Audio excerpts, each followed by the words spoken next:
Good morning, YouTube. Grecian Thunder here, aka Andreas, and I have another edition of Alphabet City for you. Another short one. It's just unbelievable. Like, I mean, how many records I need to get? It's getting pretty crazy. I did go out shopping yesterday, and I'll probably once I listen to the records, let you know what I got. But for now, we will go to Alphabet City, and this is the PQ Center, and I spelled center in the UK version, so I'm worldly. Up first is one that I can't even show you the cover of because it's so crude, but it's a Pet Shop Boys single, and I obviously just bought it for the cover. I'll give you a hint. It's part of the male anatomy. Starts with a P. Okay. Pet Shop Boys, you know, classics. Classic duo. Up next is my Pierced Arrows record. This is their last record, Descending Shadows.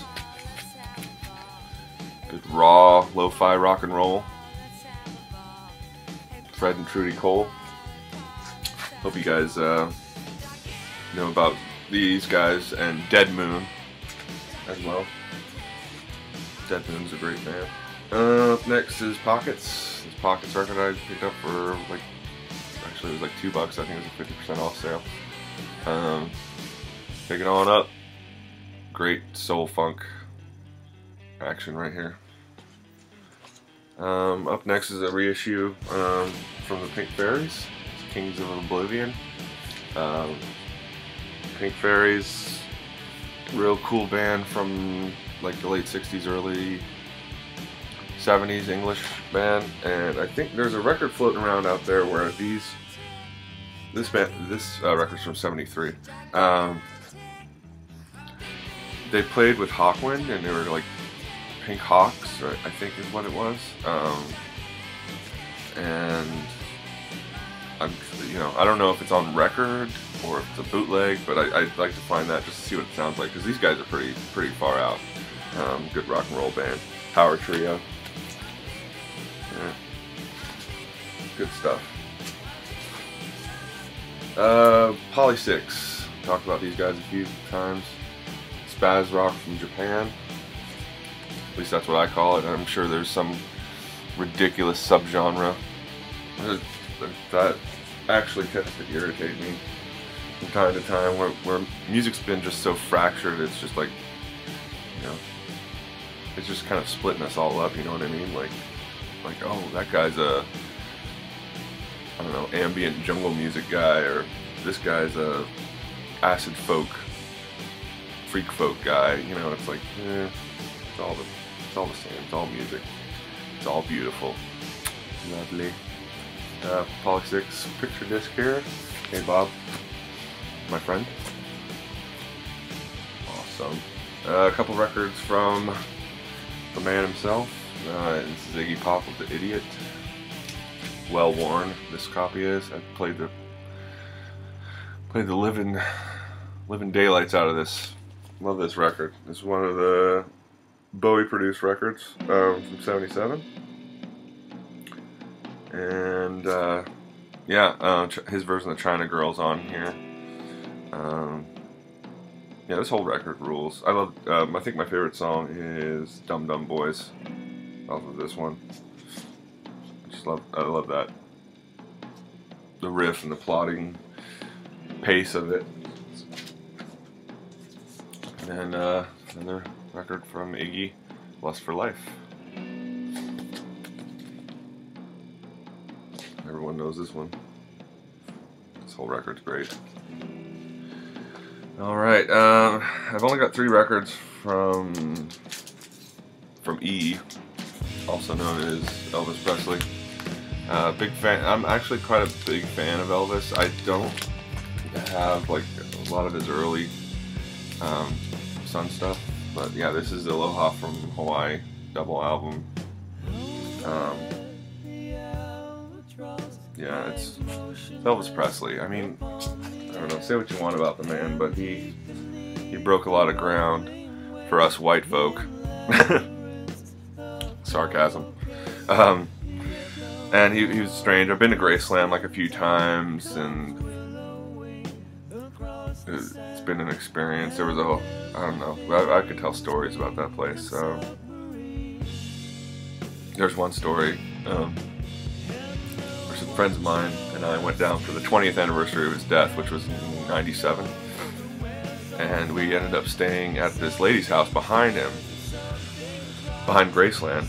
She lived there, and her house had been on this program called Sightings, which was like a paranormal UFO show in the 90s, and because there was this formation of some kind of gunk on her sliding glass window that kind of looked like Elvis, and had, you know, TCB, which is taking care of business in a flash. Horrible tattoo, by the way.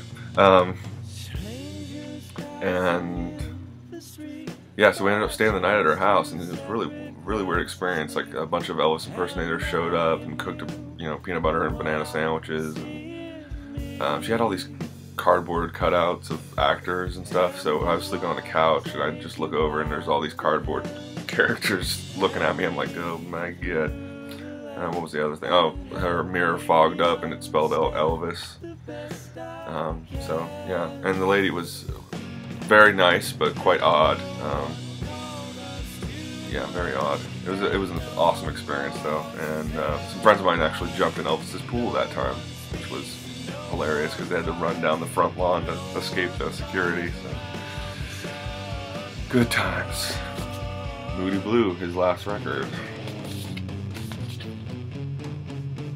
Look how fat he is. I love him. I love fat people. I don't know. He was so individual.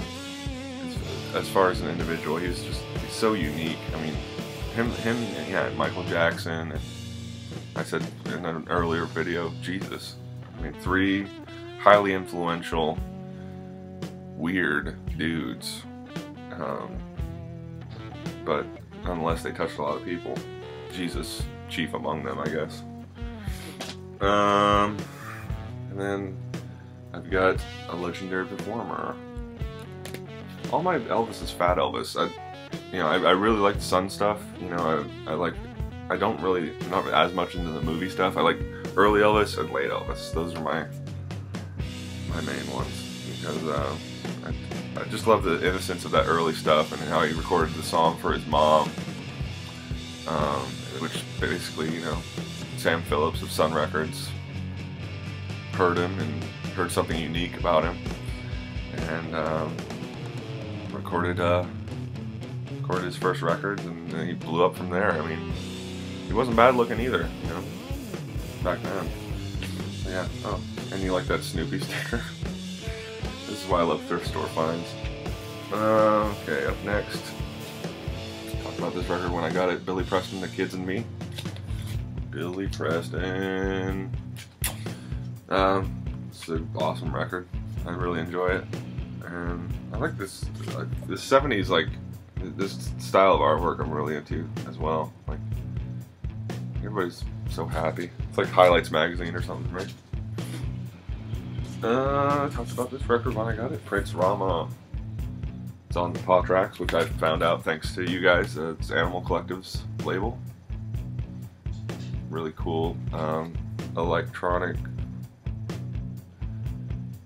mixed with world music, I would say. You can tell by the song titles they're, you know, kind of that Middle Eastern Indian influence. Yeah, this is a great record. I enjoy it. Alright, that's the piece. See what I mean? So short. I got 2 Queen albums. Innuendo. And a beat up copy of The Game. 2 Latter-day Queen albums. I mean, you know I need Sheer Heart Attack and the first album, and Night at the Opera and Day at the Races, and, you know, I need all that stuff, but I might just end up not getting it. I don't know, I kind of like the late stuff. It's good too. I mean, they were great. And then finally, this is my only Queens of the Stone Age album, the triple 10-inch of their last album, Era Vulgaris. I love these guys, and I don't know, I kind of like the whole desert rock genre, you know, as a whole. Like, you know, like Nebula, Fu Manchu, Brant Bjork's solo stuff is really good too. You know, the Desert Sessions, of course. Yeah, that whole those guys, you know, they've really got something going. And all those Caius reissues, I think Cool Ranch Dressing brought it up to me recently. I really want to get them, but I don't want to pay $30 a piece for them, you know? I don't know.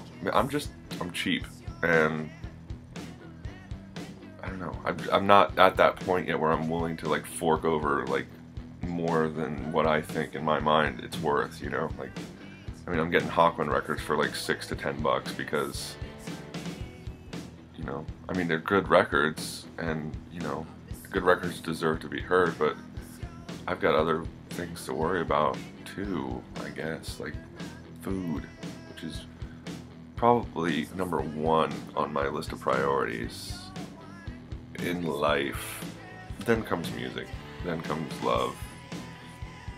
You know, music and love are the same thing, and food. It's all intertwined. But yeah, I probably will end up picking the Caius records up just to have them, because I really enjoyed them, you know, when I heard them back in the 90s. So that's it for PQ Center. If you guys got any P's or Q's that you would recommend to me, please do.